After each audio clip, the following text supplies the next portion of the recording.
وطر کے تعلق سے وطر کب پڑھے، وطر کتنی رکعت پڑھے، وطر کا طریقہ کیا ہے، قنوت نازلہ کب پڑھنی چاہیے، قنوت کا طریقہ کیا ہے، کیا قنوت کے بغیر نماز ہوتی یا نہیں ہوتی، وطر کو سونا کیا ضروری ہے یا بغیر سوئی کے وطر ہو جاتی، مطلب تہجد کے بعد چونکہ وطر پڑھتے ہیں، تہجد کے تعلق سے بہت سارے سوالات تھے کہ تہجد کے لیے سونا کیا ضروری اور فرض ہے، اور بہرحال کیا جس سے بہت زیادہ لوگوں کے سوالات تھے. تو انشاءاللہ عزیز ان سوالات کو ہم نے سب کو جمع کیا، اور آج انشاءاللہ عزیز ہم آپ کے سامنے میں آپ کے سامنے وطر کے تعلق سے اور تہجد کے تعلق سے کچھ باتیں رکھوں گا.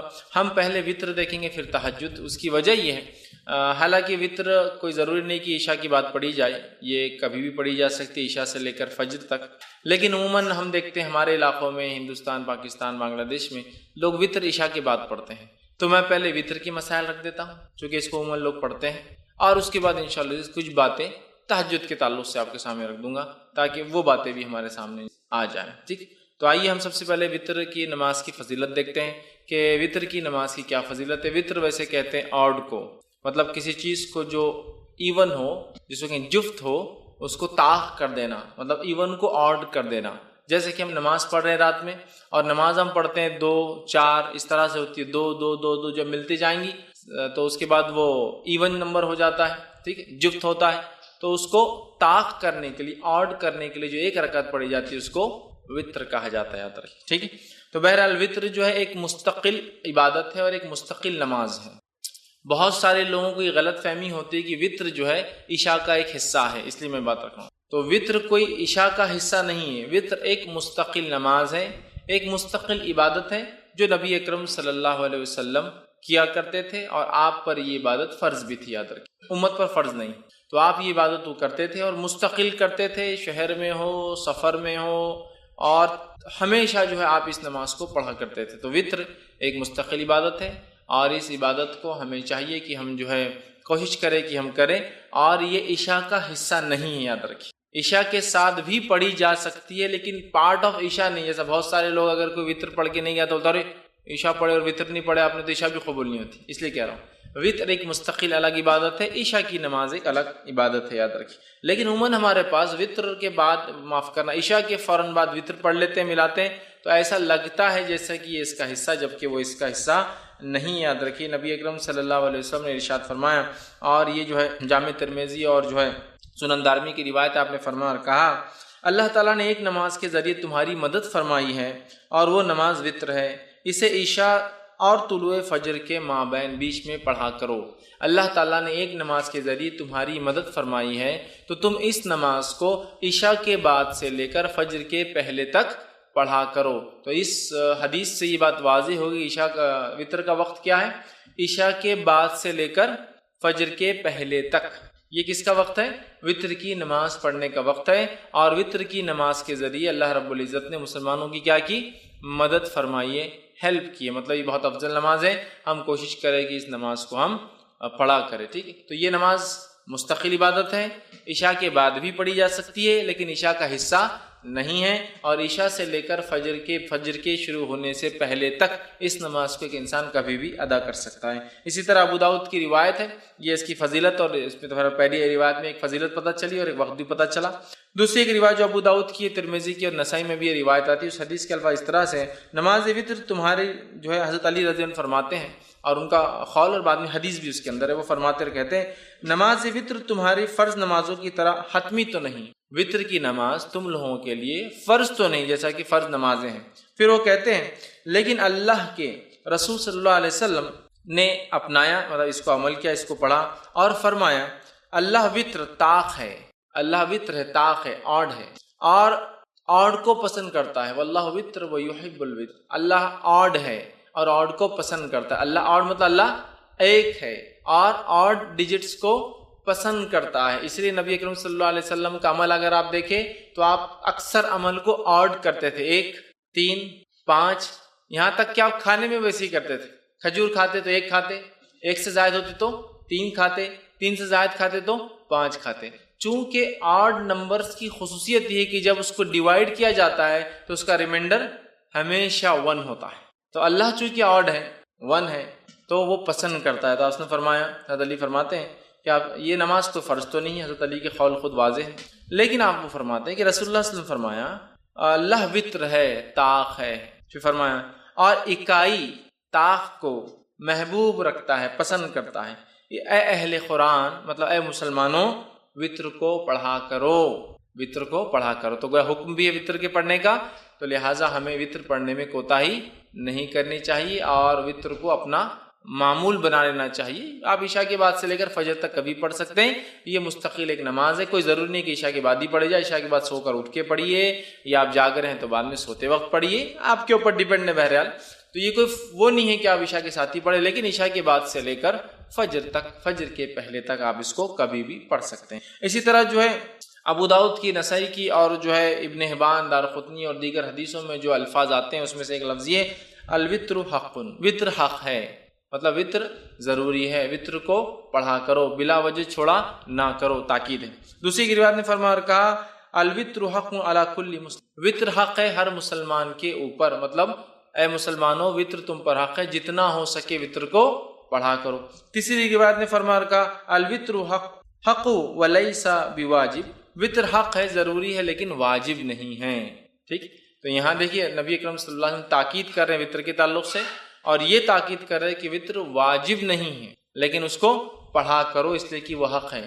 تو اوپر کی روایتوں میں جو حق ہے کہ الفاظ بار بار آ رہے ہیں، اس سے یہ بات واضح ہو رہی ہے کہ وطر بڑی اہم نماز ہے، بلا وجہ سے چھوڑنا نہیں چاہیے، کوشش کرنا چاہیے کہ اس کو جتنا ہو سکے اتنا پڑھا جائے۔ لیکن یہ بات یاد رکھ لیجیے نماز واجب نہیں، چونکہ آپ سمجھ کی خود حدیث ہے وطر حق ہے لیکن یہ جو ہے واجب نہیں ہے، ضروری نہیں ہے۔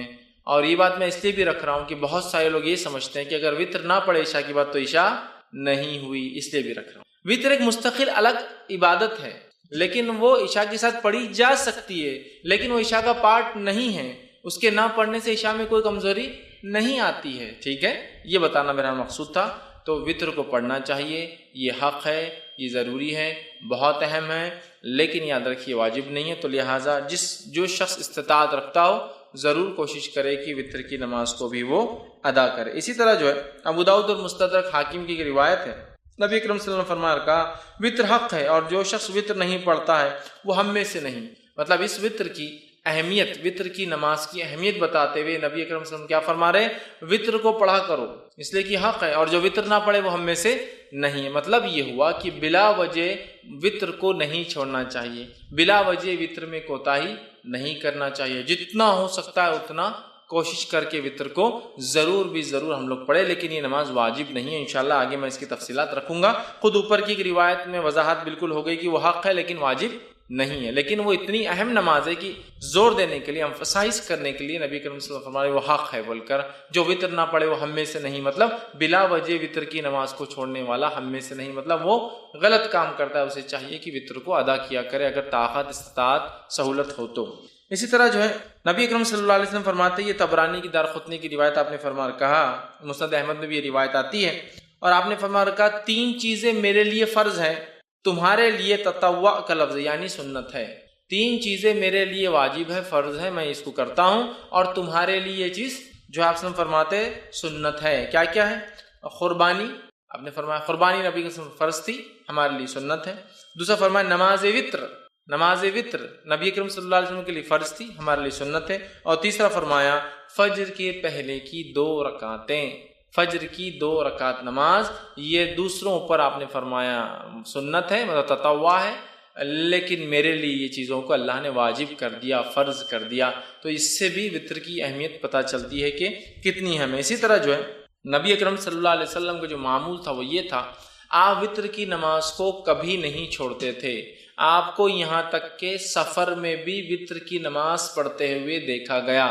مطلب وطر کی نماز کو نبی اکرم صلی اللہ علیہ وسلم نے اپنا معمول بنا دیا تھا، اور آپ سفر میں بھی، حالانکہ سفر میں قصر ہوتا ہے، جمع بھی ہو سکتی ہے، نمازیں ملائی بھی جا سکتی ہے، 2 نمازیں، فجر اپنے وقت پر، ظہر اثر ایک ساتھ پڑھ سکتے ہیں آپ، چاہے ظہر کے وقت میں چاہے اثر کے وقت میں، مغرب عشاء ایک ساتھ پڑھ سکتے ہیں، چاہے مغرب کے وقت میں چاہے عشاء کے وقت میں۔ تو گویا 3 وقت میں 5 نمازیں ہوتی ہے، اور اس میں بھی قصر کا آپ کو موقع ہے، مطلب نمازیں ہاف ہو جاتی ہے، فجر 2 کی 2 رکعت ہوتی ہے فرض، ظہر کی 4 کی 2 ہو جاتی ہے، عصر کی 4 کی 2 ہو جاتی ہے، مغرب کی 3 ہوتی ہے، اور عشاء کی 4 کی 2 ہو جاتی ہے۔ مطلب فرض میں بھی قصر ہے، لیکن نبی اکرم صلی اللہ علیہ وسلم نے اس حالت میں بھی جو ہے وطر کو پڑھا تو وطر کی نماز اس سے پتہ چلتا ہے بڑی اہمیت کے حامل ہے۔ اب وطر کی نماز کیا ہے، اس کا حکم کیا ہے؟ سنت ہے، واجب ہے، موقدہ ہے؟ جیسے ہمارے پاس جو عموماً چلن ہے واجب الوطر بولتے ہیں، وہ کیوں؟ وہ جو حدیث میں نے اس سے پہلے آپ کے سامنے رکھی کہ جو وطر نہ پڑے وہ ہم میں سے نہیں ہے، تو اس سے پتہ چلا رہا ہے یہ تو بہت اہم ہے، ورنہ مسلمان نہیں ہے وہ شخص۔ لیکن علماء لکھتے ہیں یہ وضاحت کے لیے ہے، اہمیت بتانے کے لیے ہے، لیکن یہ اسلام سے خارج نہیں ہوتا کوئی وطر کی وجہ سے، ٹھیک ہے؟ تو یہ واجب نہیں، بلکہ اس کے تعلق سے صحیح قول یہ کہ وطر کا پڑھنا سنت موقدہ ہے، واجب نہیں یاد رکھیں، اس لیے کہ ہمارے پاس اور خاص طور سے حنفی مسلک میں فرض الگ چیز ہے، واجب الگ چیز ہے، جبکہ ہمارے نزدیک یہ ہے کہ فرض اور واجب ایک ہی چیز ہے، یاد رکھیں، فرض اور واجب کی اہمیت ایک جیسی ہو۔ تو بہرحال وہ کہتے واجب ہے، ٹھیک ہے، ہم کہتے واجب نہیں، سنت موقدہ ہے، سنت موقدہ، اور یہی قول جمہور علماء کا، یاد رکھیے۔ اور نبی اکرم صلی اللہ علیہ وسلم کی ایک حدیث میں نے آپ کے سامنے پہلے رکھ بھی دی تھی۔ اسی طرح ایک اور روایت ہے جو میں نے پہلے آپ کے سامنے رکھی تھی، جس میں آپ نے فرمایا اور کہا کہ یہ جو ہے آپ فرماتے نہیں سوائے اس کے تطوع یعنی سنت نفل پڑھے، مطلب وطر کی نماز یہ جو ہے یہ سنت ہے، سنت موقدہ ہے۔ ایک رات میں فرمایا مجھ پر فرض ہے اور تم لوگوں پر تطوع، تم لوگوں پر کیا ہے؟ سنت ہے، تم لوگوں پر یہ نماز فرض نہیں ہے۔ تو اس سے پتہ چلا یہ نماز واجب نہیں بلکہ سنت موقدہ ہے، ٹھیک ہے۔ اسی طرح امام مالک جو ہے اور مسند احمد کے اندر روایت آتی ہے، عبادہ بن صامت رضی اللہ عنہ اس کے راوی فرماتے اور کہتے ہیں کہ جس کے اندر آپ صلی اللہ علیہ وسلم نے فرمایا کہ یہ تطوع، یہ نماز سنت ہے، نہ کہ تم پر فرض، تو بلکہ یہ جس کو ہم کہیں گے عام زبان میں سنت موقدہ جو کہتے ہیں نا، ایسی سنت جس کو نبی اکرم صلی اللہ علیہ وسلم نے ہر حال میں کرنے کی کوشش کی، یہ نماز ایسی ہے، یاد رکھیے وطر۔ اب وطر کی نماز کا وقت کب شروع ہوتا ہے اس کے تعلق سے دیکھ لیتے ہیں۔ تو میں سمجھتا ہوں پہلی حدیث میں نے درس کی ابتدا میں جو بتائی واضح ہے کہ یہ نماز کے ذریعے اللہ نے ہماری مدد کی، اور یہ نماز عشاء کے بعد سے لے کر فجر کے پہلے تک پڑھی جا سکتی ہے، ٹھیک ہے۔ تو اس کا وقت شروع ہوتا ہے عشاء کے بعد سے فجر کے طلوع مطلب فجر کے شروع ہونے سے پہلے تک، مطلب اس کو عام زبان میں کہوں تو عشاء کے بعد سے سحر کے وقت کے ختم ہونے تک، چونکہ سحر کا وقت ختم ہوتا ہے تو فجر شروع ہو جاتی، تو اس کا وقت رات میں عشاء کے بعد سے لے کر سحر کے شروع ہونے کے پہلے تک ہے۔ تو ہم لوگ کوشش کریں کہ اس عمل کو جو ہے اگر ہم کرنا چاہتے ہیں تو عشاء کے بعد سے لے کر فجر کے پہلے تک کر سکتے ہیں۔ ابو داؤد، ترمذی اور ابن ماجہ کی روایت ہے، آپ صلی اللہ علیہ وسلم فرمایا اور کہا اسے نماز عشاء اور طلوع فجر کے مابین پڑھو، عشاء کے بعد اور طلوع فجر کے شروع ہونے کے بیچ میں کہیں آپ اس نماز کو پڑھ سکتے ہیں، یاد رکھیں، ٹھیک ہے۔ اسی طرح جو ہے آپ صلی اللہ علیہ وسلم فرماتے ہیں، اور صحیح بخاری اور صحیح مسلم کی متفق علیہ روایت آپ نے فرمایا اور کہا نبی اکرم صلی اللہ علیہ وسلم رات کے ہر حصے میں نماز وطر ادا فرمائی، ابتدائی حصے میں بھی، وسط شب میں بھی، اور رات کے آخری حصے میں بھی۔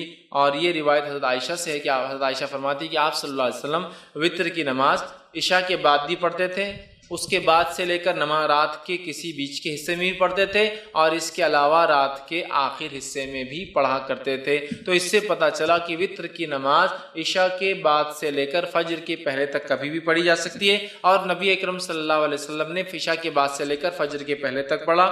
اسی طرح ایک دوسری روایت صحیح بخاری اور صحیح مسلم کی آپ نے فرمایا اور کہا، اور آپ صلی اللہ علیہ وسلم نے جن دنوں میں وفات پائی، مطلب یہ روایت بھی عائشہ فرماتی اور کہتی ہے اس روایت میں کہ جن دنوں میں نبی اکرم صلی اللہ علیہ وسلم وفات پائی ان دنوں میں آپ آخری حصے سحر کے وقت وطر کو پڑھا کرتے تھے۔ اس سے کیا پتہ چلا؟ آپ صلی اللہ علیہ وسلم عشاء کے بعد بھی پڑھتے، بیچ میں پڑھتے، اور آخر وقت میں، لیکن آپ نے کیا کیا؟ اس کو آخر وقت میں اللہ کے رسول اس کو سحر کے وقت پڑھا کرتے تھے۔ اسی طرح جو ہے نبی اکرم صلی اللہ علیہ وسلم کا جو ہے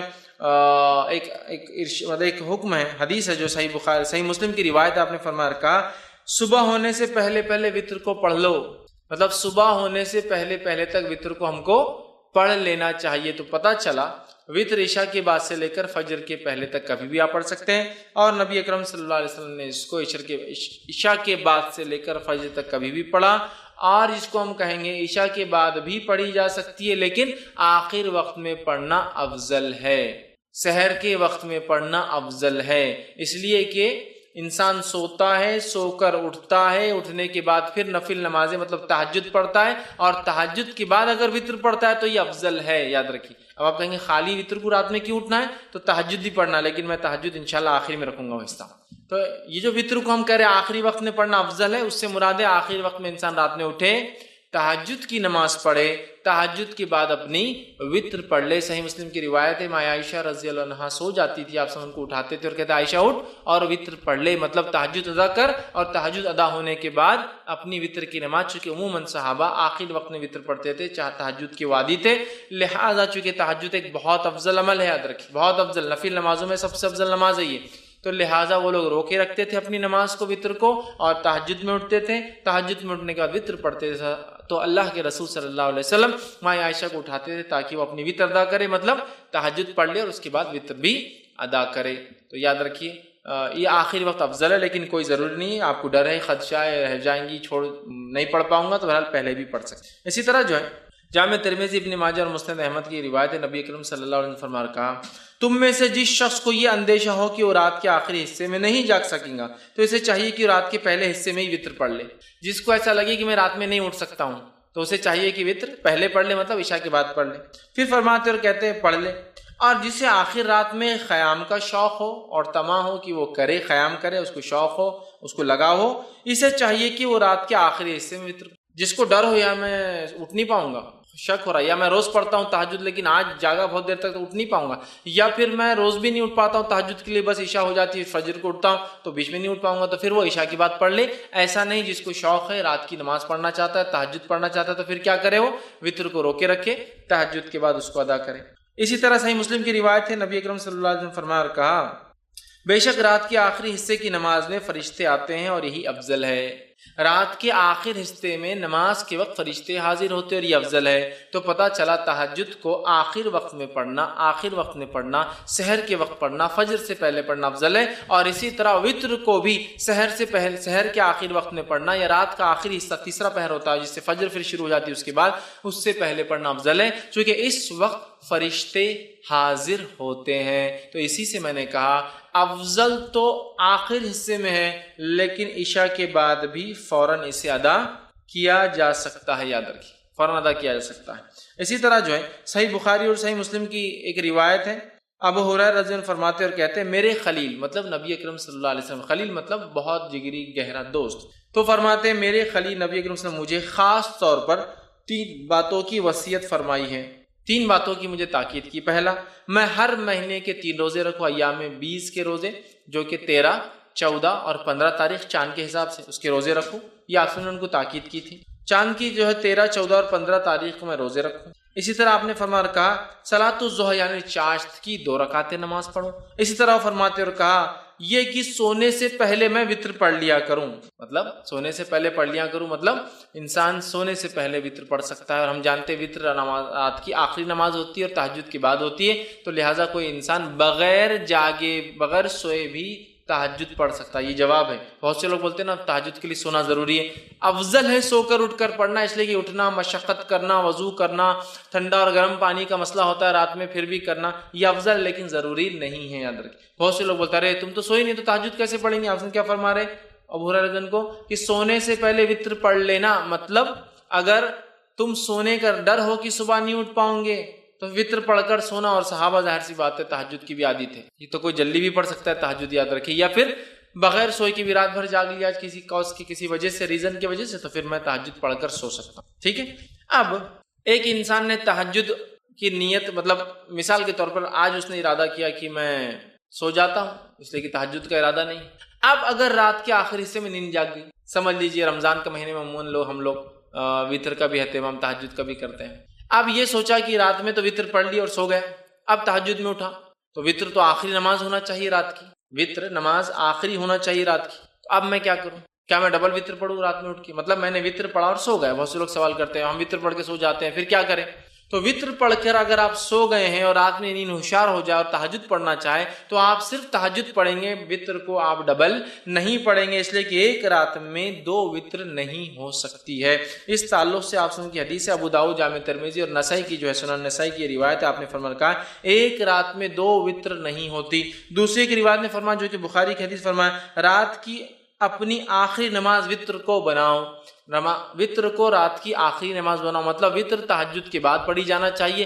لیکن اگر کوئی شخص اس ڈر سے وطر پڑھ کر سو جائے کہ میں صبح شاید نہیں اٹھ پاؤں گا اور سو جائے اور پھر نیند ہوشیار ہو جائے تہجد کے وقت، تو اسے وطر کو نہیں پڑھنا ہے، صرف تہجد پڑھنا ہے۔ لیکن کوئی انسان اس کو روز کا معمول نہ بنا دے کہ روز تہجد پڑھتا ہے لیکن وطر پڑھ کے سو جاتا ہے پھر تہجد کرتا ہے، روز کا معمول نہیں۔ اگر میں روز اٹھ کر تہجد پڑھنے کا عادی ہوں تو پھر میں وطر کو اپنی آخری نماز بناؤں گا۔ ایک غلط فہمی جو ہوتی ہے ہندوستان پاکستان میں یہ بھی ہے کہ اس کو عشاء کا حصہ سمجھتے ہیں، تو عشاء کے بعد پڑھ کے سو جاتے ہیں، پھر تہجد میں اٹھتے ہیں، تہجد پڑھ کے پھر اس میں ایک وطر پڑھتے ہیں، کیونکہ حدیث میں نا 11 رکعتیں پڑھتے تھے، تو پھر کیا کرتے پھر سے ایک وطر پڑھتے۔ تو ایک رات میں 2 وطر نہیں ہوتی، وطر کو آخری نماز بنانا ہے۔ تو جس کو ڈر ہے کہ صبح نہیں اٹھ پائیں گا اور وہ پڑھ کر سو جائے، اٹھ جائے کبھی کبھار، تو وہ تہجد پڑھ لے سکتا ہے۔ لیکن روز جو تہجد پڑھتا ہے وہ شخص جو اپنے وطر کو روکے رکھیں گا، پھر رات میں اٹھیں گا، تہجد ادا کریں گا، تہجد کی ادا کرنے کے بعد پھر وہ اپنی وطر کی نماز کو ادا کریں گا۔ اس بات کو ہم یاد رکھیں، چونکہ اسے آخری نماز بنانا چاہیے۔ اور اگر کوئی سو جائے پڑھ کر اٹھ جائے تو پھر وطر دہرانے کی ضرورت نہیں ہے، صرف وہ تہجد کی نماز پڑھ لے۔ ایک غلط فہمی یہ بھی ہوتی ہے کہ وطر پڑھ کے سو گئے، نیند ہوشیار ہوئی، تہجد نہیں پڑھ سکتے، بولے وطر آخری تھی نا، اب اکاؤنٹ کلوز ہو گیا تو تہجد بھی نہیں پڑھتے۔ ویسا نہیں ہے، کبھی کبھار آپ اٹھ جاتے ہیں، موقع ہے تو پڑھ لیجئے، وطر کو آپ کو پھر دہرانے کی لیکن ضرورت نہیں، یاد رکھیے۔ اب اسی طرح میں روز اٹھتا ہوں رات میں تہجد پڑھتا ہوں، یا آج میں نے نیت کی کہ میں تہجد میں اٹھ کے وطر پڑھوں گا، تو میں نے وطر کو اٹھا کے بازو رکھ دیا آج رات، اب میں سو گیا، اب جب اٹھا تو فجر کی اذان ہو گئی، مطلب فجر ہو گئی، اب کیا کروں؟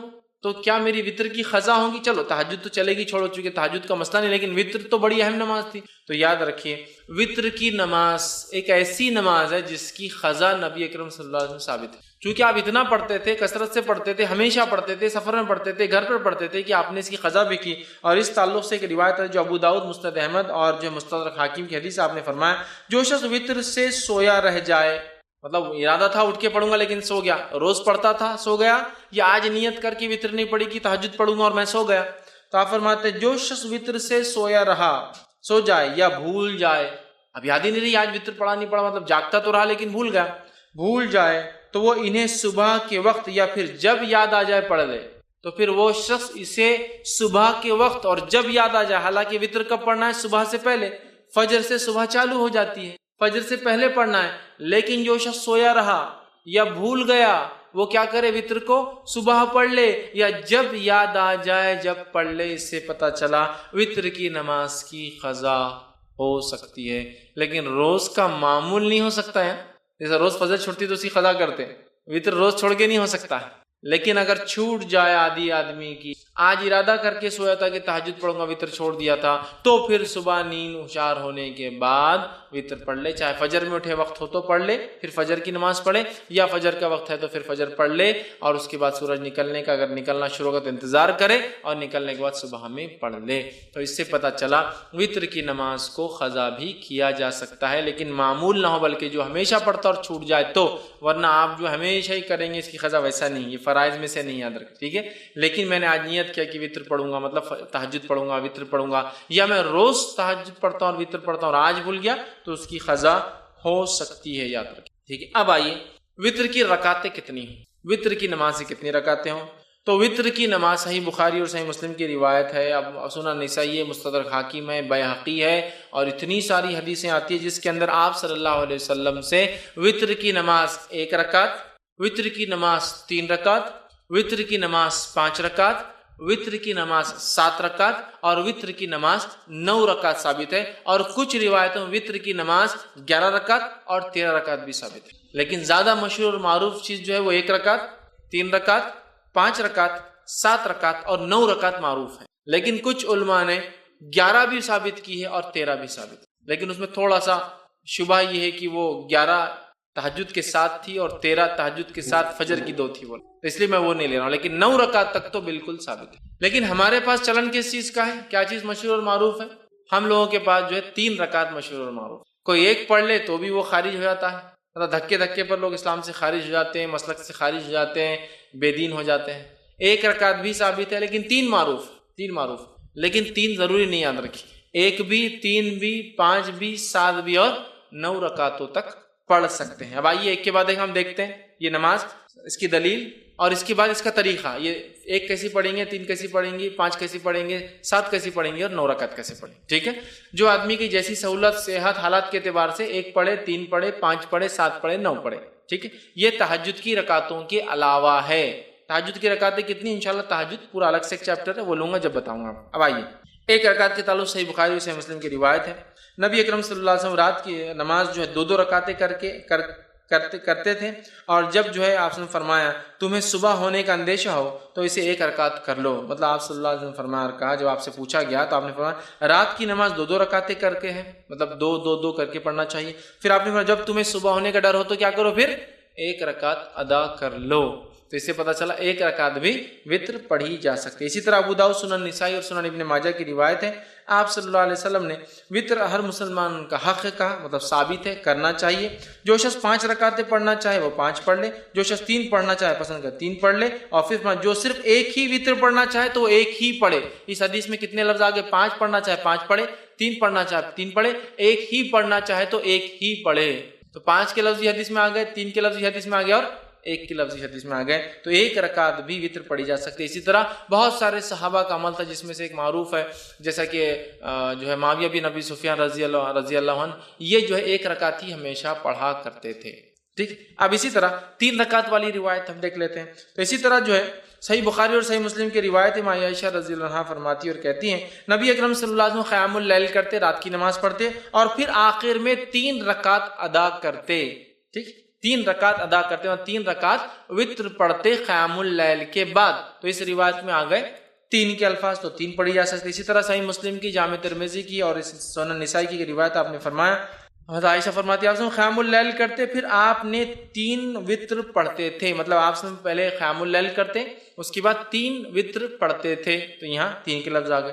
اسی طرح نبی اکرم صلی اللہ علیہ وسلم 5 رکعت بھی ثابت ہے، جو میں نے آپ کے سامنے رکھی، جیسا کہ صحیح بخاری کی روایت ہے اور صحیح مسلم میں بھی روایت متفق علیہ. حضرت عائشہ رضی اللہ عنہا فرماتی آپ نے فرمایا کہا کہ نبی اکرم صلی اللہ علیہ وسلم رات کو 13 رکعتیں پڑھا کرتے تھے اور ان میں سے 5 وطر ہوتے اور آپ صلی اللہ علیہ وسلم ان 5 وطر کے مابین بیٹھتے تھے، بیٹھتے نہ تھے بلکہ صرف آخر میں تشہد کرتے تھے. ٹھیک، تو اس سے پتہ چلا کہ جب کوئی انسان وطر پڑھے اور 1 رکعت پڑھتا ہے تو ظاہر سے 1 رکعت کے بعد وہ قاعدہ کرے گا. 3 رکعت پڑھتا ہے تو تیسری رکعت میں قاعدہ کریں گا، صرف وطر میں صرف تیسری رکعت میں قاعدہ کریں گا. اور اس حدیث میں آ رہا ہے 5 پڑھتے اور صرف 5ویں رکعت میں قاعدہ کرتے. 1 پڑھے تو 1 میں قاعدہ ہوگا، 3 پڑھے تو آخری رکعت میں تیسری میں قاعدہ، اور 5 پڑھے تو کب کرنا قاعدہ آپ کو؟ 4 رکعت آپ کنٹینیوس پڑھیں گے بغیر قاعدے کے. 2 ہو گئی، کھڑے ہو جائیں گے، تیسری ہو گئی، چوتھی ہو گئی، کھڑے ہو جائیں گے، 5ویں کے بعد آپ قاعدہ کر کے سلام کریں گے. تو 5 رکعت میں صرف آخری میں قاعدہ کرتے. تو اس حدیث کے اندر الفاظ کیا کہ آپ 5 پڑھتے اور 5 میں مابین بیٹھتے نہیں، مطلب سلام نہیں پھیرتے، بلکہ مطلب قاعدہ بھی نہیں کرتے، سلام بھی نہیں پڑھتے، سیدھا کھڑے ہو جاتے اور 5ویں میں تشہد کے لیے آخر میں بیٹھتے. اسی طرح 7 رکعت والی روایت آئیے دیکھتے ہیں. سنن نسائی کی، ابن ماجہ، مسند احمد کی روایت ہے. عائشہ رضی اللہ عنہا فرماتی اور کہتی ہے نبی اکرم صلی اللہ علیہ وسلم کبھی 7 اور کبھی 5 وطر پڑھتے تھے اور ان سب کے درمیان میں سلام و کلام سے فصل نہیں کرتے تھے. مطلب پوری رکعتیں 5 یا 7 ایک ساتھ پڑھتے تھے اور بیچ میں سلام بھی نہیں کرتے اور بات بھی نہیں کرتے. فصل مطلب گیپ نہیں دیتے تھے، کنٹینیوسلی پڑھتے تھے. تو 7 رکعتیں پڑھنا ہے تو 7 رکعتوں میں کیا کرنا پڑے گا آپ کو؟ سلام کب کرنا پڑے گا؟ 7ویں رکعت میں، تیسری میں آخری تیسری رکعت میں، 5ویں میں آخری 5ویں رکعت میں، 7ویں میں آخری 7ویں رکعت میں آپ قاعدہ کریں گے. اب آئیے 9 رکعت والی روایت دیکھ لیتے ہیں. تو صحیح مسلم کی روایت ہے، ابو داؤد کی، سنن نسائی کی، مسند احمد کی روایت ہے. نبی اکرم صلی اللہ علیہ وسلم کے تعلق سے ماں عائشہ رضی اللہ عنہا فرماتی اور کہتی ہے آپ صلی اللہ علیہ وسلم نے 9 رکعتیں پڑھی، اس طرح پڑھتے کہ ان کے مابین صرف 8ویں رکعت میں تشہد کے لیے بیٹھتے. تو پتہ چلا 9 رکعت پڑھنے کا طریقہ تھوڑا سا الگ ہے باقی سے. 3 رکعت میں تیسری رکعت میں قاعدہ، 5 رکعت میں 5ویں رکعت میں قاعدہ، 7 رکعت میں 7ویں رکعت میں قاعدہ، 9 رکعت میں 8ویں رکعت میں قاعدہ، پھر کھڑے ہو کے 1 رکعت اور پھر 9ویں رکعت میں قاعدہ. 9 رکعت والی وطر اگر آپ پڑھتے ہیں تو 8 کنٹینیو پڑھیں گے، 8ویں رکعت میں قاعدہ کریں گے، پھر کھڑے ہوں گے، سلام نہیں پھیریں گے، پھر 9ویں رکعت پڑھ کے 9ویں رکعت میں قاعدہ. مطلب 9 رکعت میں 2 قاعدے ہیں. 7 رکعت میں 1 قاعدہ، 5 رکعت میں 1 قاعدہ، 3 رکعت میں 1 قاعدہ، 1 رکعت میں تو 1 ہی قاعدہ ہوں گا ظاہر سی بات ہے. لیکن 9 رکعت والی نماز میں 8ویں میں قاعدہ اور 9ویں میں 1 قاعدہ. تو آپ یہ نماز کو 9 رکعت تک پڑھ سکتے تھے. میں اس کے آگے اور بھی روایتیں نہیں رکھوں گا آپ کے سامنے 11 اور 13 کی، تھوڑا سا اس میں کنفیوز بھی ہوتا ہے، لیکن 9 رکعت تک بالکل علماء کے بغیر کسی اختلاف کے اتنی باتیں ثابت ہے، یاد رکھیں. لیکن اس سے زائد بھی کوئی پڑھتا ہے تو اس کو برا نہیں کہیں، چونکہ اس میں اختلاف ہے اور بہت سارے آثار ملتے ہیں کہ ایسا صحابہ نے کیا. ٹھیک ہے، تو 9 رکعت کا طریقہ میں نے آپ کو 9 رکعت تک ہم نے دیکھی. اب وتر کی جو ہے ادائیگی کا طریقہ کیا ہوں، اس کو کیسے ادا کیا جائے گا. ٹھیک، تو وتر کو ادا کرنے کا طریقہ یہ ہے کہ آپ رات میں اٹھیں گے اور تہجد پڑھیں گے. چونکہ یہ نماز وتر کی بات ہو رہی ہے، رات کی نماز کی بات ہو رہی ہے. ٹھیک، اور وتر کی نماز جو ہے قیام اللیل کی بعد آپ سے پڑھتے ہیں، تہجد کی بات پر. تو آپ رات میں اٹھیں، اٹھنے کے بعد 2، 4، 6 یا 8 رکعتیں آپ نماز پڑھیں گے، 2 کر کے 2 یا 4 یا 6 یا 8 رکعت نماز پڑھیں گے. ان نمازوں کے بعد 1 یا 3 یا 5 یا 7 یا 9 رکعت وتر پڑھیں گے. ہوگی بات ختم. یہ طریقہ ہے. پہلے آپ تہجد کے لیے اٹھیں گے، تہجد کی نماز پڑھیں گے جو کہ 2 یا 4 یا 6 یا 8 رکعت زیادہ سے زیادہ. یہ پڑھنے کے بعد آپ 1 رکعت یا 3 رکعت یا 5 رکعت یا 7 یا 9 رکعت وتر پڑھیں گے. یہ اس کا پڑھنے کا طریقہ ہے، یاد رکھیے. طریقہ یاد رکھیے اور یہی یاد رکھیے، درست چیزیں یاد رکھیے کہ ہم جو ہے اس طرح سے اس نماز کو ادا کریں تہجد کے بعد. اب جو سب سے مشہور طریقہ ہے وتر کا وہ 3 رکعتیں ہیں، جو ہمارے پاس بھی چلتا ہے، تو اس کو تھوڑا سا اور ڈیٹیل میں جاتے ہیں. سب سے مشہور طریقہ جو وتر کا ہے وہ 3 والا ہے. وہ کیوں؟ حضرت عائشہ کی وہ روایت یاد کیجئے موطا امام مالک کی کہ نبی اکرم صلی اللہ علیہ وسلم رمضان یا غیر رمضان 11 رکعتوں سے زیادہ نہیں پڑھتے تھے. تو 11 رکعت میں 8 رکعت تہجد کی اور 3 رکعت وتر کیا. تو 3 پڑھنا سب سے مشہور طریقہ ہے. اب یہ 3 پڑھنے کا طریقہ کیا ہے؟ اس طریقے سے اس 3 رکعت کو پڑھنے کے 2 طریقے ہیں. میں سمجھو آپ زیادہ کنفیوز نہیں ہو رہے ہیں، ہر چیز کلیئر کرتے ہو جا رہے ہیں. 3 رکعتوں کو پڑھنے کے 2 طریقے ہیں. 2 طریقے کیا ہیں؟ 2 سلام سے 3 رکعت یا 1 سلام سے 3 رکعت. تھوڑا اس کو اور وضاحت کرتا ہوں. 2 سلام اور 2 قاعدے سے 3 رکعت یا 1 سلام اور 1 قاعدے سے 3 رکعت. طریقہ بتاتا ہوں. پہلا طریقہ، آپ نماز وتر کے لیے کھڑے ہوئے، آپ نے تکبیر کہی، ہاتھ باندھ لیا. اب آپ نماز پڑھتے ہیں 2 رکعت. 2 رکعت نماز ختم ہونے کے بعد قاعدہ کرتے ہیں. قاعدے کے بعد اب السلام علیکم ورحمۃ اللہ، السلام علیکم. کتنی رکعت ہوئی؟ 2. پھر 2 کے بعد آپ کھڑے ہوتے 1 رکعت کی نیت سے، پھر آپ رکعت باندھتے ہیں، 1 رکعت پڑھ کے قاعدہ کرتے السلام علیکم ورحمۃ اللہ، السلام علیکم ورحمۃ اللہ. 3 رکعت وتر، 2 سلام اور 2 قاعدے سے. 2 سلام ہے، 2 کے بعد سلام پھیر دیا، مطلب قاعدہ بھی ایک زیادہ ہوا، یہ بھی ہوا. اس کے بعد 1 رکعت پڑھی، 1 قاعدہ کیا اور سلام پھیرا. 2 سلام 2 قاعدے. دوسرا طریقہ 1 سلام اور 1 قاعدے سے. پہلا طریقہ سمجھ میں آ گیا، 2 رکعت پڑھی، سلام پھیر دیا، پھر کھڑے ہوئے 1 رکعت پڑھی، سلام پڑھی، تو قاعدے بھی 2 ہوئے، سلام 2 ہوئے. اب 1 سلام سے اور 1 قاعدے والا طریقہ، آپ نے رکعت باندھی وتر کی، 3 رکعت کی نیت سے آپ کھڑے ہوئے، اللہ اکبر کے ہاتھ باندھا، کنٹینیوسلی 3 رکعت پڑھیں گے. اب 1 ختم ہوئی، دوسری پڑھا آپ نے، دوسری ختم ہوئی، بیٹھیں گے نہیں، اب قاعدے میں کھڑے ہو جائیں گے، تیسری آپ پڑھیں گے. تیسری رکعت کے پڑھنے کے بعد آپ قاعدہ کریں گے اور پھر السلام علیکم رحمۃ اللہ وسلم. 1 قاعدہ اور 1 سلام سے 3 رکعت اور 2 قاعدے 2 سلام سے 3 رکعت. سمجھ میں آ گئی بات؟ کلیئر ہے؟ بہت زیادہ کنفیوژن نہیں. سعودی عرب میں سب سے زیادہ معروف طریقہ وہ پہلا والا ہے.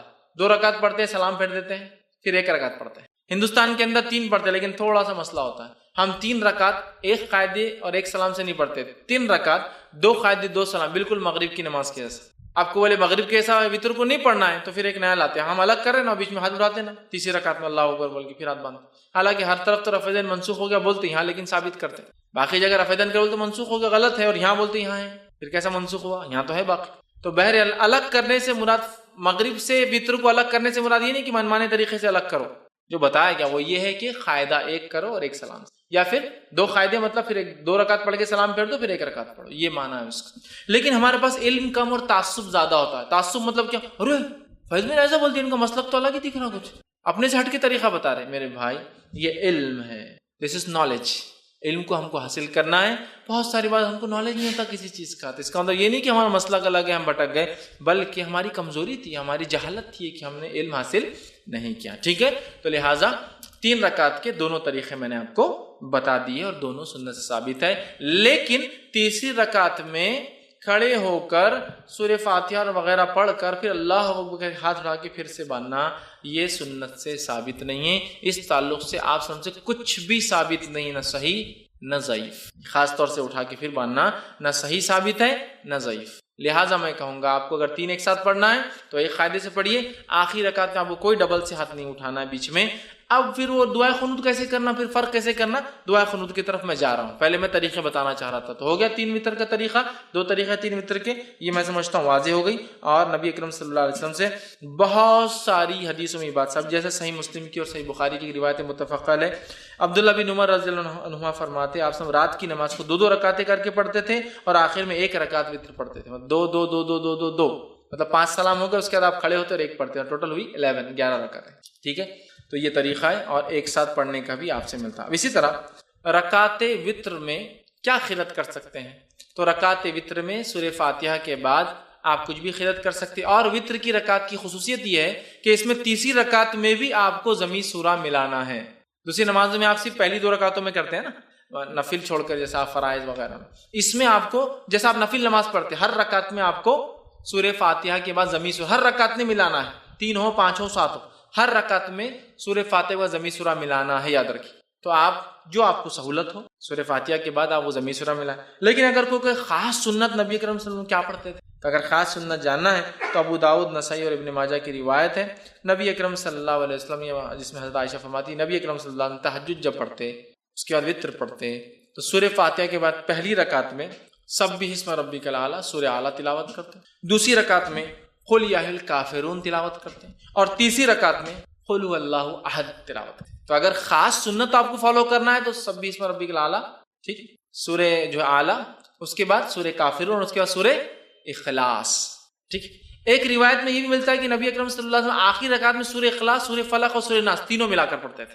تو آپ چاہے تو یہ بھی کہیں سورہ فلق، سورہ اخلاص، قل اللہ احد، قل اعوذ برب فلق، قل اعوذ برب الناس، تینوں آپ پڑھتے تھے، یہ روایت بھی ملتی ہے۔ لیکن اگر آپ کو یہ سب یاد بھی نہیں ہے تو آپ کو جو پڑھنا ہے پڑھیے، اسلام آپ کو روکتا نہیں، پہلی رکعت میں سورہ اخلاص پڑھ لیجیے، دوسری رکعت میں سورہ فلق پڑھیے، تیسری رکعت سورہ ناس، کو مسئلہ نہیں، چونکہ آپ کو یہ اگر 3 یاد ہے۔ لیکن جس کو یاد ہو اور چاہتا ہے کہ سنت کی اتباع کرے تو یہ اچھا ہے کہ وہ سورہ اعلیٰ، سورہ کافرون، سورہ اخلاص۔ لیکن یہاں ایک چیز واضح کر دوں، اس کے علاوہ بھی امام پڑھے تو اس میں کوئی حرج اور غلطی نہیں، ورنہ بہت سے لوگ آتے ہیں تمہارا منہج غلط دکھ رہا تھوڑا، اس میں کیا ہے، پڑھ سکتا ہے آدمی۔ بہت سارے لوگ ایسے ہوتے ہیں کہ ذرہ برابر سورہ بھی الگ ہو تو بولتے تم نے گڑبڑ کی کچھ تو بھی۔ جو سہولت ہو قرآن کا، جو حصہ آسان ہو وہ پڑھے، لیکن کوئی اگر اتباع کرنا چاہتا ہے کہ نبی کیا پڑھتے تھے آپ سب یہ پڑھتے تھے، لیکن ضروری نہیں ہے، قرآن کا جو یاد ہے آپ کو پڑھ سکتے ہیں، تو آپ یہ پڑھتے۔ اور ایک روایت میں آتا ہے کہ آپ آخری رکعت میں سورہ اخلاص، سورہ فلق اور سورہ ناس تینوں کی تلاوت کیا کرتے تھے۔ اسی طرح آپ صلی اللہ علیہ وسلم کے تعلق سے مسند احمد، نسائی اور ابن ماجہ کی ایک روایت آتی ہے کہ نبی اکرم صلی اللہ علیہ وسلم 3 رکعت وتر سے فارغ ہونے کے بعد سلام پھیرتے، سلام پھیرنے کے بعد 3 مرتبہ یہ الفاظ ادا کرتے، سلام کے بعد سبحان الملک القدوس، 3 بار یہ الفاظ ادا کرتے، سبحان الملک القدوس، سبحان الملک القدوس، سبحان الملک القدوس، یہ 3 بار پڑھتے۔ اور ایک روایت میں آتا ہے کہ نبی اکرم صلی اللہ علیہ وسلم سبحان الملک القدوس 2 بار آہستہ پڑھتے اور تیسری بار تیز پڑھتے، مطلب جس کو حضرت عائشہ فرماتی ہم سن سکتے تھے، مطلب 2 بار پڑھتے سبحان الملک القدوس، سبحان الملک القدوس 3 بار۔ اور اس میں بھی آتا ہے کہ روایت میں جب آپ آخری بار تیز پڑھتے تو یوں پڑھتے کہ القدوس کو لمبا کھینچتے، سبحان الملک القدوس لمبا کھینچتے۔ تو یہ بھی طریقہ ہے، وتر پڑھ لیا آپ نے، اس کے بعد آپ سبحان الملک القدوس، سبحان الملک القدوس لمبا کھینچتے، یہ پڑھ سکتے۔ اسی طرح ایک روایت اور آتی دارقطنی کی، اس میں اضافی الفاظ یہ کہ نبی اکرم صلی اللہ علیہ وسلم سبحان الملک القدوس کہنے کے بعد یہ بھی کہتے ہیں رب الملائکۃ والروح۔ سبحان الملک القدوس کا معنی ہوتا ہے پاک ہے وہ بادشاہ صاحب قدوس، ٹھیک۔ اسی طرح رب الملائکۃ والروح جو رب ہے فرشتوں کا اور جبرائیل کا، یہ بھی آپ اضافہ کیا کرتے تھے۔ تو اگر آپ کو یہ بھی پڑھنا ہے تو ہمارے پاس یہ عموماً ہر 4 رکعت تراویح کے بعد پڑھتے ہیں اور بہت لمبا پڑھتے ہیں، اس میں اور بھی اضافہ ہے، ٹھیک ہے۔ لیکن یہ تو وتر کے بعد ثابت ہے، 3 بار سبحان الملک القدوس، 2 آہستہ 1 تیز، اور آخر کا کھینچتے ہوئے ذرا لمبا کرتے ہوئے، ٹھیک ہے۔ اس کے بعد رب الملائکۃ والروح، یہ بھی آپ اس کے ساتھ اضافہ کر سکتے ہیں۔ اب دعائے قنوت پہ آ جاتے ہیں۔ دعائے قنوت اس کی حیثیت کیا ہے، پڑھنا اور نہیں پڑھنے کا کیا معاملہ ہے، اور کب پڑھا جائیں گے۔ دعائے قنوت یہ وتر کی نماز کا میں پڑھنا ضروری نہیں ہے، یہ پہلے کلیئر کر دیں۔ بہت سے لوگ وتر نہیں پڑھتے کہ دعائے قنوت یاد نہیں ہے، تو کلیئر کر دیتا ہوں۔ دعائے قنوت کا وتر میں پڑھنا ضروری نہیں ہے، یہ ایک سہولت ہے، اللہ نے مدد کی اس نماز سے، تو اس سہولت کا فائدہ اٹھائے جو اٹھانا چاہتا ہے، لیکن کمپلسری نہیں ہے۔ دونوں باتیں سمجھ میں آ رہی ہیں؟ میں ٹریول کر رہا ہوں، مجھے پرمیشن ہے کہ میں 10-20 کلو سامان لے جا سکتا ہوں، لیکن میں نہیں لے جا رہا ہوں، سہولت تو ہے، میں نہیں اٹھا رہا ہوں فائدہ، لیکن سہولت ہے، ضرور نہیں۔ کیوں میں کہہ رہا ہوں؟ میں یہ نہیں کہہ رہا ہوں مت پڑھو، میں یہ کہہ رہا ہوں بہت سارے لوگ یہ دعا یاد نہیں بول کے نمازیں نہیں پڑھتے، تو نماز مت چھوڑو، یہ تو مستقل عبادت ہے، دعا اس کا ایک پارٹ ہے لیکن کمپلسری پارٹ نہیں۔ اٹیچ ہو جائے تو بھی چلے گا، ڈیٹیچ نہیں بھی اٹیچ ہوگا، نکال بھی دیا جائے تو بھی چلتا ہے۔ تو یہ دعا کی کیا حیثیت ہے؟ دعائے قنوت کی پڑھے تو اچھی بات ہے، نہ پڑھنے سے انشاءاللہ کوئی فرق نہیں پڑتا آپ کی وتر پر، نماز پر، ٹھیک ہے۔ تو اسے پڑھنے کے یہ دعائے قنوت کے دو طریقے ہیں، دونوں طریقے بہرحال جو انسان چاہے اس پہ عمل کر سکتا۔ دعائے قنوت رکوع سے پہلے اور دعائے قنوت رکوع کے بعد۔ پہلے تو کلیئر کر دیا میں دعائے قنوت پڑھنا کمپلسری نہیں لیکن پڑھ سکتا۔ دعائے قنوت رکوع سے پہلے اور دعائے قنوت رکوع کے بعد، اس کا طریقہ کیا ہے؟ آپ نے رکعت باندھی، سورہ فاتحہ ضمی سورہ ملایا، ٹھیک ہے، مطلب یہ آخری رکعت کی بات کر رہا ہوں میں، آخری رکعت مطلب آپ تیسری رکعت میں اٹھے، مطلب یہ دعائے قنوت آپ جب پڑھیں گے تو وتر کی آخری رکعت میں پڑھیں گے، ایک پڑھے تو اس کے اندر 3 پڑھے تو تیسری میں، 5 پڑھے تو 5ویں میں، 7 پڑھے تو 7ویں میں، 9 پڑھے تو 9ویں رکعت میں ہوں گا۔ تو آپ کھڑے ہوئے تیسری رکعت کی، سمجھو انڈیا پاکستان ہم 3 رکعتیں پڑھتے، تیسری رکعت میں کھڑے ہوئے آپ، ٹھیک ہے، تو تیسری رکعت میں آپ کھڑے ہوئے، تیسری رکعت میں کھڑے ہونے کے بعد سورہ فاتحہ پڑھی آپ نے، سورہ فاتحہ پڑھنے کے بعد ضمی سورہ ملایا، ضمی سورہ ملانے کے بعد اب آپ کیا کریں گے؟ دعائے قنوت اپنی، ٹھیک، اس کے لیے خاص ہاتھ اٹھا کر واپس باندھنا یہ سنت سے ثابت نہیں ہے، اللہ اکبر کہنا بھی سنت سے ثابت نہیں ہے، ہاتھ اٹھانا بھی ثابت نہیں ہے۔ تو آپ سورہ فاتحہ پڑھی اور سمجھو 3 رکعت میں آپ سورہ اخلاص پڑھ رہے، سمجھے آخری سورہ اخلاص پڑھی، اور اس کے بعد آپ اللہم اہدنی من ہدیت، اور وہ دعا آپ اس کے بعد شروع کر دیں گے۔ یہ ایک طریقہ۔ دوسرا طریقہ، آپ تیسری رکعت میں کھڑے ہوئے، سورہ فاتحہ ضمی سورہ ملایا، اللہ اکبر کہہ کے رکوع میں گئے، رکوع سے اٹھا سمیع اللہ لمن حمدہ ربنا لک الحمد حمدا طیبا مبارکا فی اللہم اہدنی فیمن ہدیت وعافنی فیمن عافیت اب آپ یہاں سے وہ دعا شروع کر دیں گے، اور اس کے بعد پھر دعا ہونے کے بعد سیدھا سجدے میں چلے جائیں۔ تو یہ دعا 2 جگہ کی جا سکتی ہے، قیام میں اور رکوع کے بعد۔ اس میں افضل قیام میں کرنا ہے، گو رکوع کے بعد بھی کی جا سکتی۔ امام بخاری نے ایک باب ہی باندھ دیا اپنی کتاب میں کہ قنوت، وتر میں قنوت رکوع سے پہلے اور رکوع کے بعد، مطلب قیام میں اور رکوع کے بعد، دونوں ہی درست ہے، لیکن افضل کیا ہے؟ قیام میں کر لے آپ، یہ زیادہ افضل ہے، اس لیے کہ نبی اکرم صلی اللہ علیہ وسلم نے فرمایا، حدیث جو ہے نسائی کی اور ابن ماجہ کی ہے، ابی بن کعب رضی اللہ عنہ فرماتے ہیں، کہتے ہیں نبی اکرم صلی اللہ علیہ وسلم رکوع جانے سے پہلے دعائے قنوت پڑھا کرتے تھے، رکوع میں جانے سے پہلے دعائے قنوت پڑھا کرتے تھے۔ تو اس سے میں کہہ رہا ہوں رکوع سے پہلے پڑھ لینا یہ افضل ہے۔ اب اس میں کیا، اس میں ہاتھ اٹھایا جائے؟ تو ہاں، آپ اس میں چاہے تو ہاتھ باندھ کر بھی کر سکتے ہیں قنوت، اور ہاتھ اٹھا کر، چونکہ دعا میں ہاتھ اٹھانا یہ سنت، یہ ادب ہے، تو آپ ہاتھ اٹھا کے بھی کر سکتے ہیں، لیکن ہاتھ اٹھانے کے بعد چہرے پر ہاتھ پھیر کر پھر رکوع میں جانا یہ درست نہیں ہے، اس لیے کہ کسی بھی دعا کے بعد چہرے پر ہاتھ پھیرنے والی روایت ابو داؤد کی ضعیف ہے۔ تو آپ کو عام دعا میں بھی بہت سے لوگ دعا پڑھ کے ہاتھ پھیرتے ہیں، نہیں، درست ثابت نہیں سنت سے، دعا پڑھیے اور چھوڑ دیجیے، دعا ہو بہت سے لوگ ہاتھ پھیرتے ہیں۔ تو اسی طرح دعا میں چونکہ ہاتھ اٹھائے جا سکتے ہیں، تو ابو داؤد کی روایت کی مطلب آپ رات میں بھی ہاتھ اٹھا سکتے ہیں، وتر کے اندر دعا جب کر رہے ہیں آپ سمجھ لیجیے آپ نے قیام کیا، سورہ فاتحہ اور سورہ اخلاص پڑھ لی، اس کے بعد اللہم اہدنی فیمن ہدیت وہ پڑھ لیا، اور پھر سیدھا رکوع میں آپ چلے گئے۔ ہاتھ پھیرنے والی روایت ضعیف ہے، عام حالت میں مت پھیری اور نماز میں بھی مت پھیری ہاتھ کو، ٹھیک ہے، آپ نے ہاتھ چھوڑ دیا، آپ رکوع میں چلے گئے۔ تو یہ تھے قنوت پہلے اور قنوت بعد میں، دونوں بھی ہو سکتا ہے، افضل پہلے ہے لیکن بعد میں بھی پڑھا جا سکتا ہے۔ اسی طرح جو ہے قنوت کے اندر جو ہے کون سی دعائیں پڑھی جائے، ٹھیک ہے، دعائیں قنوت میں جو ہے مطلب اس میں کون سی دعائیں پڑھی جائے، تو یاد رکھیے عموماً جو ہمارے پاس جو دعا چلتی ہے وہ قنوت کے لیے، وہ دعا اس طرح سے ہم لوگ پڑھتے ہیں، اللہم انا نستعینک ونستغفرک، وہ دعا ایک کامن ہے، لیکن جو سنت سے جو زیادہ قریب اور جو ثابت دعا ہے وہ یہ والی دعا ہے جو پڑھنی چاہیے، وہ اللہم اہدنی فیمن ہدیت وعافنی فیمن عافیت۔ انشاءاللہ عزیز جو لوگ نیٹ پر اس کو دیکھیں گے، دعا آپ کے ویڈیو کے اندر جو ہے بیک گراؤنڈ میں آ جائیں گی، آپ اس پہ سے دیکھ کر یاد کر سکیں، ٹھیک۔ تو یہ دعا زیادہ بہتر ہے، اور وہ اللہم انا نستعینک وہ جو دعا ہے اس کے تعلق سے ایک روایت آتی ہے کہ اللہ کے رسول وہ فجر کی قنوت میں پڑھا کرتے تھے، وہ دعا وطر کی قنوت میں نہیں، وطر کی دعا نہیں تھی، وہ فجر میں کرتے تھے۔ جب قنوت نازلہ آپ کبھی فجر میں پڑھتے تو یہ پڑھتے، اور جب وطر میں پڑھتے تو یہ پڑھتے، اس لیے کہ حضرت حسن کو اللہ کے رسول صلی اللہ علیہ وسلم نے یہ قنوت خود سکھایا تھا، اللہم اہدنی فیمن ہدیت والا، سمجھ۔ اب بہت سے لوگوں کو یہ یاد ہوتا ہے اللہم اہدنا فیمن ہدیت، وہ جمع کا صیغہ ہے، لیکن اصل حدیث میں الفاظ دینی کے ہیں، اللہ میرے لیے ہدایت اور میرے لیے، لیکن جب وہ اجتماعی میں عالم کرتا ہے تو دینا کر دیتا ہے، اللہ ہمارے لیے، ٹھیک۔ لیکن اصل کے حدیث کے الفاظ تو دینی والا ہی ہے، پورا سنگولر ہی ہے وہ دعا، پلورل میں نہیں ہے وہ دعا جو سکھائی گئی، ٹھیک ہے؟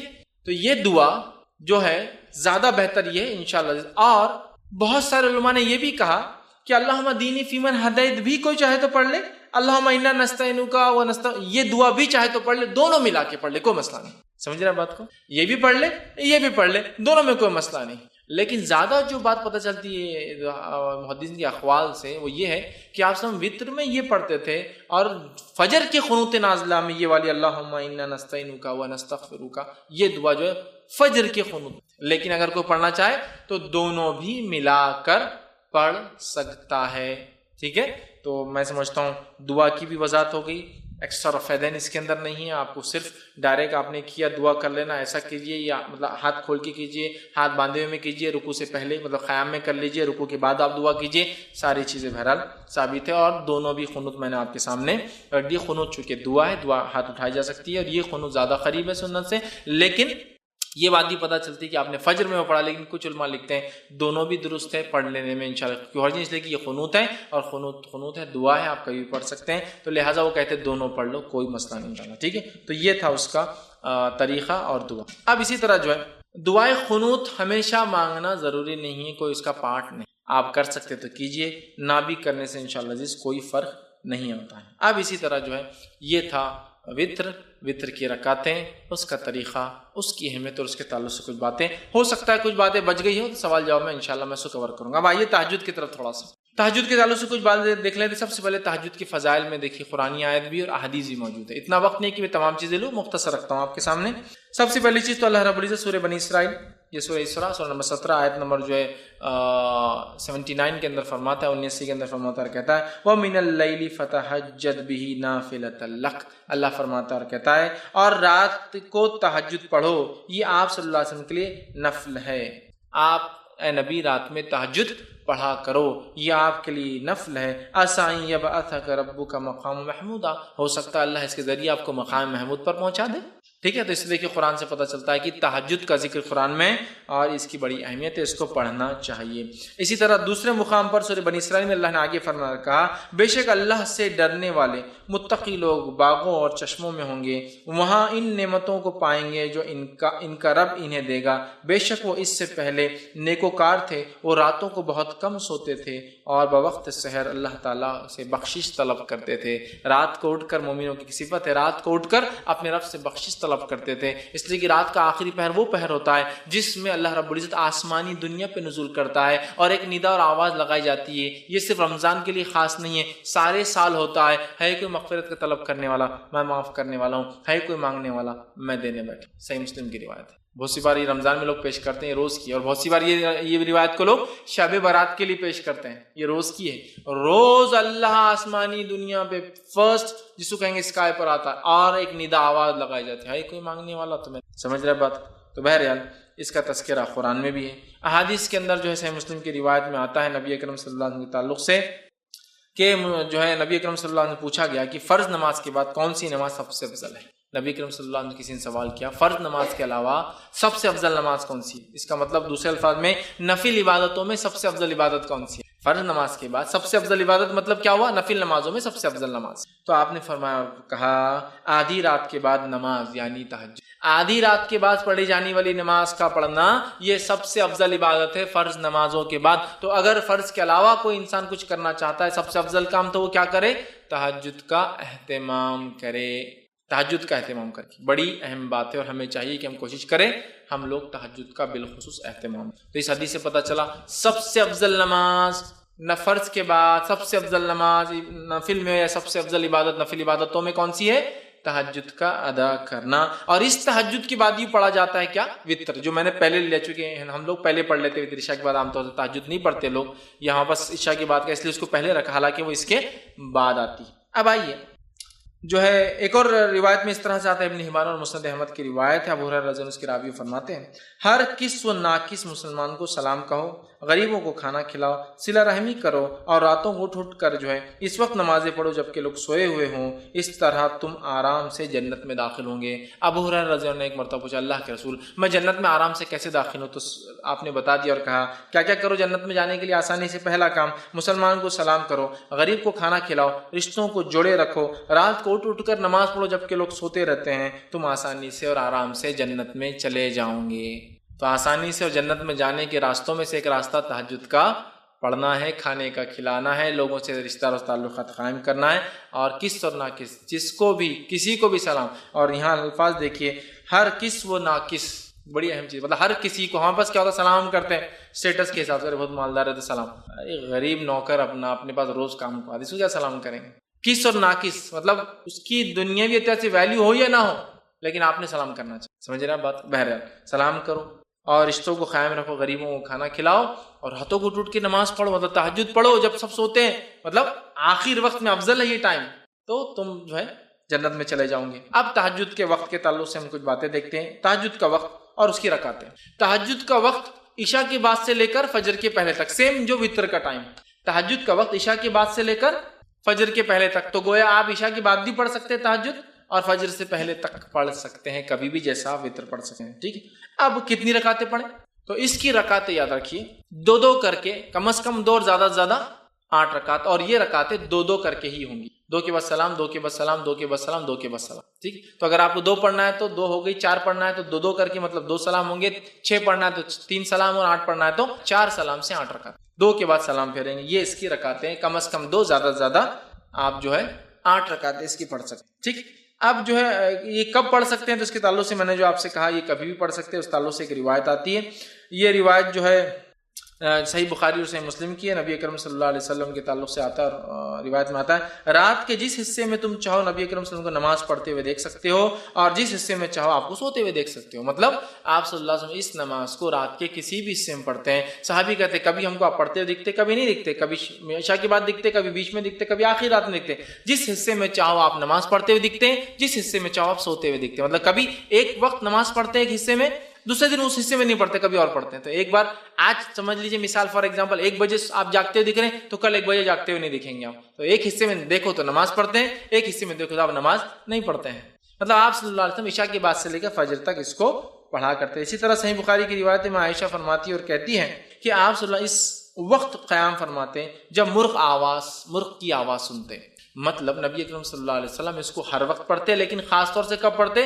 رات کا تیسرا پہر۔ اور مرغ یاد رکھیے رات میں لاز بالکل سحر کے وقت آواز دیتا ہے، اور آپ کی حدیث ہے جب مرغ بانگ دے تو اسے برا مت کہو، اس لیے کہ وہ تو فرشتوں کو دیکھ کر بانگ دیتا ہے، لہٰذا جب مرغ بانگ دے تو اللہ سے دعا کرو، اس لیے کہ اس وقت فرشتے حاضر ہوتے۔ اور مرغ یاد رکھیے کبھی بھی، وہ شروعات میں تو کبھی بھی دیتا ہے وہ، لیکن جب سیکھ لیتا ہے تو وہ آپ دیکھیں گے رات میں 3 بجے سے یا کم از کم وہ سحر کے وقت شروع کرتا ہے تو فجر کے پہلے تک دیتا ہے۔ وہ شروع ہوتا ہے کیا مرغا بانگ دے دے کہ بور کر رہا ہے نا، وہ بور نہیں کر رہا، وہ آپ کو اشارہ کر رہا ہے کہ اب فرشتے آنے کا وقت ہے، فرشتے آ رہے ہیں، دیکھو آ رہے ہیں، اعلان ہو رہا ہے، اب جا رہے ہیں نا۔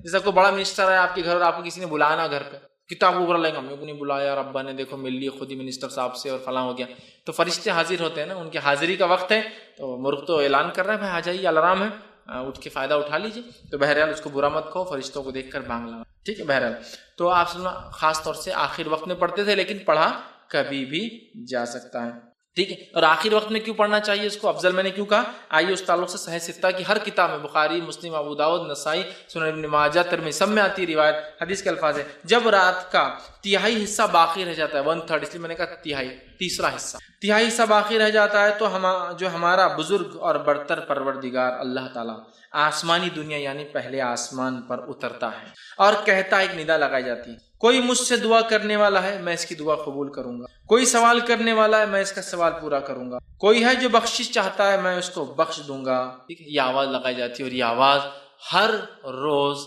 رات کے تیسرے پہر ندا اور آواز لگائی، سبحان اللہ۔ یہ کوئی شب برات کے لیے خاص نہیں ہے، اور یہ کوئی رمضان کے لیے خاص نہیں، ایوری نائٹ، ہر رات ہم اللہ سے دعا کر کے منوا سکتے اپنے رب کو، اس لیے کہ اللہ ہم سے بہت قریب ہو پہلے آسمان، اور آواز لگاتا ہے بھائی میں خاص سننے آیا ہوں، بتاؤ ہے کوئی مانگنے والا؟ تو یہ بہت خاص وقت ہے، اور میں نے دیکھا ہے بہت سارے لوگوں نے اس کا تجزیہ کیا ہے، ان اوقات میں مانگی گئی دعا کبھی رد نہیں ہو، کیونکہ اسپیشلی آدمی اٹھ کر یہ دعا کرتا ہے، اور اللہ نہیں ہونے والے کام بھی لوگوں کے، بہت سارے لوگ بولتے ہیں دعا کب کرنا، ہم نے افضل وقت کیا ہے؟ تو میں کہتا ہوں رات کے تیسرے پہر اٹھیے، تہجد کی نماز پڑھیے، وتر قائم کیجیے، اور پھر اپنے رب سے سب سے بہترین وقت ہے اللہ کو سنانے کا، اس لیے کہ اللہ خود اس وقت کہتا ہے کوئی مجھ سے مانگنے والا میں دینے بیٹھا ہوں، ہے کوئی سوالی میں اس کے سوال کو پورا کروں گا، ہے کوئی مغفرت کا طلب کرنے والا آج مغفرت کر، تو ایوری ڈے ہمارے لیے مغفرت کا دن ہو سکتا ہے اگر ہم فائدہ اٹھانا چاہیں۔ اسی طرح جو ہے نسائی کی روایت ہے، سنن نسائی کی مستدرک حاکم کی ہے کہ نبی اکرم صلی اللہ علیہ وسلم فرماتے ہیں کہ رات کے آخری حصے میں بندہ اپنے رب کے سب سے زیادہ قریب ہوتا ہے۔ کیوں سب سے زیادہ قریب ہوتا ہے؟ اس لیے کہ ان کا رب پہلے آسمان پہ آ جاتا ہے، تو بندہ سب سے، ایسے تو بندہ ہمیشہ اللہ سے قریب ہے، اس کا رب اسے سنتا ہے، لیکن یہ اور قربت کا وجہ ہے کہ اللہ رب العزت پہلے آسمان پہ آ جاتا ہے نا، قربت اور نزدیک ہو جاتی ہے، اس لیے خوب مانگنا چاہیے۔ صحیح بخاری اور صحیح مسلم کی روایت آپ نے فرمان کہا اللہ تعالیٰ کو سب سے محبوب نماز داؤد علیہ السلام کی نماز ہے۔ آگے ان کی نماز کی کیفیت بیان کرتے فرماتے اور کہتے ہیں وہ رات کے نصف حصے سوتے، ہاف پارٹ جو سوتے تھے، اور تہائی رات نماز پڑھتے تھے، 1/3 نماز پڑھتے تھے، ہاف سوتے تھے، 1/3 جو ہے مطلب ہاف 50% سوتے تھے، 33% نماز میں ڈالتے تھے جو فرماتے ہیں، اور تہائی رات نماز پڑھتے تھے، اور پھر رات کا چھٹا حصہ پھر سوتے تھے، اور اس کے بعد پھر 6th پارٹ سوتے بھی تھے۔ اس کا مطلب پہلے اٹھے سوئے ہاف پارٹ، پھر اٹھے پھر نماز قائم کی اور پھر سو جاتے تھے۔ تہجد میں ایسی ہوتا ہے نا، اگر ہم تہجد کے لیے اٹھتے ہیں اور فجر کو ٹائم ہوتا ہے، تو اگر ہم اٹھتے ہیں تہجد کیا تھوڑا وقت ہوتا ہے، ہم سو کے پھر اٹھتے، تو یہ آپ فرماتے داؤد علیہ السلام کی نماز سب سے بہترین تھی، اور وہ کیا تھی؟ ہاف سوتے تھے، پھر 33% وہ کرتے تھے، اور 1/6 پھر سو جاتے تھے، اس کے اندر تھوڑا ٹائم باقی ہوتا تو پھر سوتے تھے، ٹھیک ہے۔ اسی طرح جو ہے نبی اکرم صلی اللہ علیہ وسلم کے تعلق سے آتا ہے، صحیح بخاری اور صحیح مسلم کی متفق علیہ روایت ہے، رمضان یا کسی دوسرے مہینے آپ 11 رکعتوں سے زیادہ نماز نہیں پڑھتے تھے، 11 رکعت، 8 رکعت تہجد اور 3 رکعت وتر، تو 8 رکعت تہجد کی، 2 کم از کم، اور زیادہ سے زیادہ آپ 8 رکعت جو ہے پڑھ سکتے ہیں اندر، ٹھیک۔ اب اسی طرح جو ہے بہت سارے لوگ تہجد کے معاملے میں غلط فہمی یہ رکھتے ہیں کہ تہجد کو کبھی کبھار نہیں پڑھنا چاہیے، اگر پڑھے تو ہمیشہ کنٹینیو کر جائے، نہیں پڑھے تو تہجد بدوا دیتی، پھر تو بہت سارے لوگ بولتے ہیں دیکھو تم پڑھ رہے ہو تو کمپلیٹ پڑھتے رہنا، نہیں تو نہیں پڑھنا۔ مصیبت پریشانی ہوتی ہے تو آدمی جب پڑھتا ہے، کبھی نہیں ہوتی تو نہیں پڑھتا ہے۔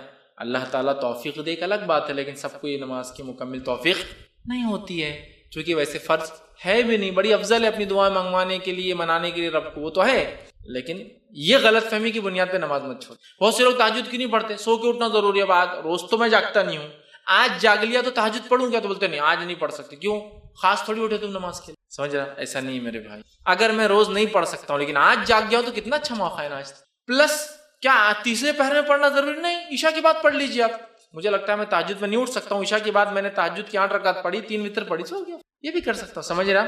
تو ضروری نہیں کہ آپ کنٹینیو رکھیں، ضروری نہیں ہے کہ آپ آخر وقت میں پڑھیں، جب سہولت ہو، جیسے سہولت آپ پڑھیں۔ اور بہت ساری غلط فہمیاں ہوتی ہے کہ نماز کو پڑھ کے چھوڑے تو عذاب آ جاتا، لعنت برستی، کام ہو گیا تو پھر واپس خراب ہو جاتا، اس لیے کہ تم نے تو اللہ کو خوش کر دی رات میں اٹھ کے بعد